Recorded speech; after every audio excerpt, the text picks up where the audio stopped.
В феврале 1944 года Верховный Совет СССР принял постановление, согласно которому союзные республики могли вступать в непосредственные отношения с иностранными государствами и заключать с ними соглашения. 17 марта того же года был создан Народный комиссариат иностранных дел Киргизской ССР. Таким образом, в этом году внешнеполитическому ведомству Кыргызстана исполняется 75 лет. Отечественная дипломатия прошла огромный путь и приобрела в том числе бесценный опыт советской дипломатии. Становлению и развитию Министерства иностранных дел был посвящен специальный ролик. Гулюйпа Кундучалова, Сакин Бигматова. Мы получили демократический формат развития, внешняя политика самостоятельная, свободная. Интересы народа стали защищаться далеко за рубежами. Сейчас в Организации Объединенных Наций. Мы можем, что с 1992 года мы стали членами ООН, и мы с тех пор начали вплотную приближаться к мировой арене. В этом году принята концепция внешней политики Кыргызской республики. Впервые за 12 лет состоялось заседание послов Кыргызстана под председательством президента страны. Прагматичная, последовательная и взвешенная внешняя политика за последние 2 года позволила укрепить отношения с международными партнерами, сказал министр Чингиз Айдарбеков. Мисалы 2018 жылдан бүгүнкү күнгө чейинки аралыкта эки тараптуу жана ар тараптуу форматтарда жогорку жана эң жогорку деңгээлдердеги. С 2018 года по сегодняшний день мы провели 174 мероприятия и визита в многостороннем и двустороннем форматах на высоком и высшем уровнях. За последние 3 года установлены дипломатические отношения еще с 18 странами. Продолжается работа по открытию консульств. Особое внимание уделяется защите интересов граждан Кыргызстана за рубежом. Впервые в этом году проведено заседание Совета по связям с соотечественниками. В целом, президент обозначил четкие приоритеты во внешней политике, а также дал поручения по привлечению инвестиций, продвижению экспорта отечественных товаров, развитию регионов. Таким образом, поставлена задача усилить экономическую дипломатию. Мы готовы приложить все усилия для достижения поставленных задач. Президент Сооронбай Жээнбеков поздравил сотрудников МИДа и ветеранов кыргызской дипломатии с юбилеем. Нынешний форум посвящен также итогам и перспективам сотрудничества Кыргызстана с Организацией Объединенных Наций. Став членом ООН, наша страна получила возможность интегрироваться в международное сообщество, сказал президент. Он также подчеркнул, что в начале 90-х программы ООН способствовали реализации экономических, политических и социальных реформ в Кыргызстане. Біріккен ұлттар ұйымының актуалдуу мәселелерін талкуулоого жана чечимдер иштеп чыгууга чакан өлкөлөр активдүү катышкан платформа катары карайбыз.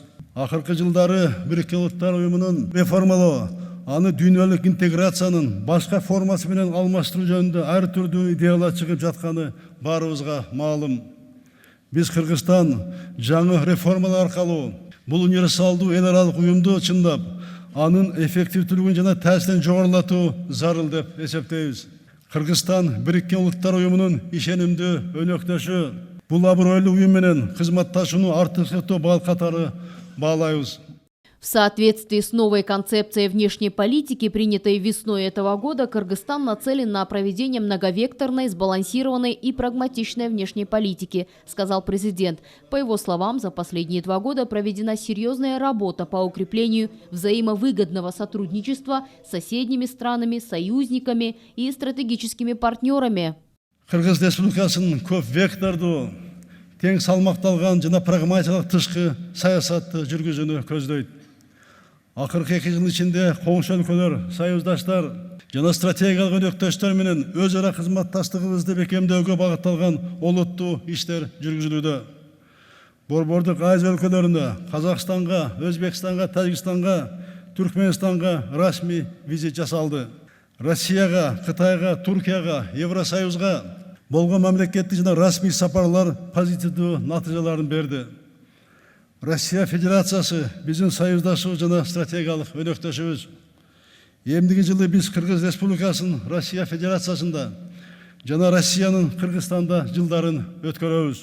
Сейчас во всем мире страны пытаются сочетать экономическую деятельность с защитой окружающей среды. Между тем, издревле образ жизни кыргызского народа всегда предполагал гармоничное взаимодействие с природой. Кыргызстан является активным участником международных экологических процессов, поскольку хрупкая горная экосистема в первую очередь страдает от климатических изменений. Таяние ледников, сокращение водных ресурсов, растет количество природных катаклизмов и стихийных бедствий. Сооронбай Жээнбеков подписал закон о ратификации Парижского соглашения по климату, и в дальнейшем страна примет меры по реализации этого документа. Бұл мақұлдашыны ишке ашыру үшін біздің салымыз төменгі бағытта болады. Бүгін біздің өлкөдө экологиялық таза электр энергиясына өтүү үчүн олуттуу потенциал бар. Кыргыз Республикасында ГЭСтердин курулушу боюнча долбоолуу ишке ашыруу Борбордук Азия өлкөлөрүнүн Афганистан жана Пакистандын гидроэнергияга болгон керектөөсүн бир кыйла деңгээлге камсыз кылат. Бүтүндөй регионду туруктуу өнүктүрүү жана экологиялык зыян ресурстарды колдонуу азайтуу үчүн жагымдуу шарттар түзүлөт. Климаттык глобалдык ысып кетүүсүн басандатууга салым кошот. Глобалдык масштабта бул макулдашуунун маанилүү жана зарыл экенин өзгөчө белгилейм. Глава государства считает необходимым развивать новое направление – экологическую дипломатию. Это означает усиление двустороннего и многостороннего сотрудничества с зарубежными партнерами в сфере охраны окружающей среды и предупреждения экологических кризисов. Кыргызстан өзгөчө экотуристтик ресурстук потенциалы бар экологиялык таза продукциянын өлкөсү. Биз экономикалык таза өлкөнүн статусун сактоого жана өнүктүрүүгө жана аны улуттук брендке айлантуу ниетинде иштеп жатабыз. Ошондуктан биздин дипломаттарга жана мамлекеттик органдарга жаңы багыттагы иштерди экологиялык дипломатияны күчөтүү боюнча жаңы милдеттер коюлат. Экологиялык дипломатия жаратылышты коргоо, экологиялык кризистердин алдын алуу, айлана чөйрөгө тез таасирин тийгизүү, иш аракеттерди болтурбоо багыттарында чет өлкөлөр менен эки жана көп тараптуу кызматташтыкты билдирет. Жогоруда белгиленген артыкчылыктуу багыттардын баары тең камтыган экологиялык дипломатия боюнча иш-чаралар иштеп чыгууну өкмөткө буйруса мына сунуштайбыз. По случаю юбилея внешнеполитического ведомства послу Кыргызстана в Узбекистане Ибрагиму Джунусову и генконсулу в Алматы Алиасбеку Алымкулову присвоен дипломатический ранг чрезвычайного и полномочного посла Кыргызской республики, а замминистру иностранных дел Нурлану Ниязалиеву ранг чрезвычайного и полномочного посланника Кыргызской республики. В мировой практике немало примеров, когда представитель культуры и в целом творческой профессии становится дипломатом. Это было и в России, и у нас. К примеру, Чингиз Айтматов, Салиджан Джигитов, Толем Ишокеев и многие другие работали послами. Дипломат, безусловно, должен прилагать усилия для укрепления взаимоотношений между странами, а также развивать торгово-экономические отношения. Также отличившиеся сотрудники МИДа получили именные часы президента. Дипломатия – это только видимая часть. Есть невидимая часть айсберга, но когда случается визит на высшем уровне, когда есть действительно какие-то достижения на международной арене, и когда действительно нашу маленькую горную страну узнают во всем мире, это нашу работу, просто понимаете, приносит очень большое профессиональное, моральное и человеческое удовлетворение. На форуме выступил и постоянный координатор системы ООН в Кыргызстане Азония Ажиэлла. Он поздравил сотрудников МИДа с 75-летием. Кыргызстан стал первой страной в мире, которая ликвидировала безгражданство. Объем помощи ООН Кыргызской республике за последнее десятилетие составил более $600 миллионов.